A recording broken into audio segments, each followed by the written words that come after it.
All right, Melissa Varnado asks, what brand of thread seems to work best with Ricoma machines? So I always recommend Isocord thread.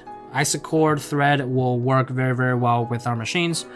There are other premium threads on the market, but we all use Isocord here and never had a problem. And it's German thread, so it's very good.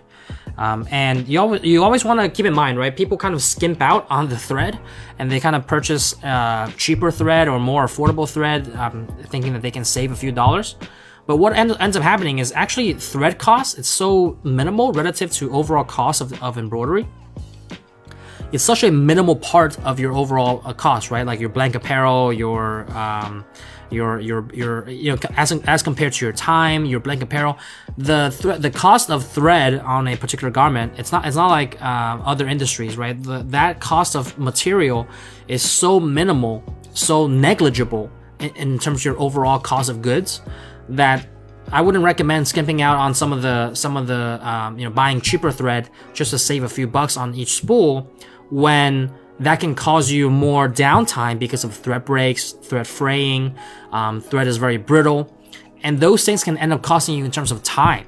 And trust me, your time is going to be worth a lot more than a few dollars of thread per cone, right? So invest in high quality thread, as we do with Isocord. We run Isocords in all of our machines here, whether it's like for testing and prepping purposes to on trade shows.